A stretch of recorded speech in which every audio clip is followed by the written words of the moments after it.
అల్లు అర్జున్ తో ఇట్లా శ్రీ చైతన్య యాడ్స్ చేయించింది. మన తెలుగు రాష్ట్రాల్లో 70% దాకా డాక్టర్స్ శ్రీ చైతన్య విద్యార్థులే. అలాగే శ్రీలీల కూడా బ్రాండ్ అంబాసిడర్ గా ఉంది. శ్రీ చైతన్య ఉందిగా, శ్రీ చైతన్య తోడుంటే ఏదైనా సాధ్యం. మనం చాలా అభిమానించే ఇలాంటి నటులు డబ్బుల కోసము ఇన్ని లక్షల మంది వాళ్ళని నమ్ముతారు కదా పేరెంట్స్.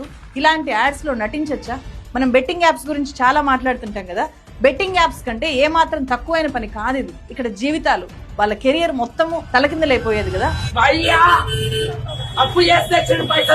నిజానికి ఆల్ ఇండియా టాప్ ర్యాంక్స్ అన్ని ఈ రెండు విద్యా సంస్థలకు వస్తున్నాయి అనేది అతిపెద్ద స్కామ్, అతిపెద్ద బూటకం అది. 9వ ర్యాంక్ అని చూడండి, నారాయణ, శ్రీ చైతన్య.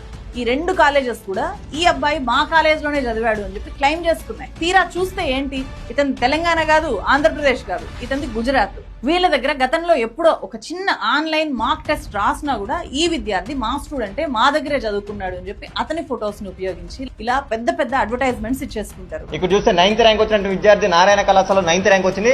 అదే విద్యార్థికి శ్రీ చైతన్యలో 9th ర్యాంక్ ఎట్లా వస్తుంది? ఆల్ ఇండియాలో ఫస్ట్ ర్యాంకులు వచ్చినట్లు చూపించుకోవడం ద్వారా తల్లిదండ్రులంతా కూడా ఎంత ఖర్చైనా పర్లేదు కష్టపడదాము, మనం కష్టపడి బిడ్డలను ఏ నారాయణలోనో శ్రీ చైతన్యలోనో ఇంటర్మీడియట్ కి చేరిస్తే భవిష్యత్ అంతా కూడా మారిపోతుంది అని చెప్పి ఆశపడుతున్నారు తల్లిదండ్రులు. తిన్నా తినకపోయినా రూపాయి కూడబెట్టి కాన్వెంట్ కి పంపితే చాలన్నట్టు బతుకుతున్నాం. విద్యాశాఖలో ఉన్న అధికారులకు నేను ఒక విషయం చెప్పాలనుకుంటున్నాను.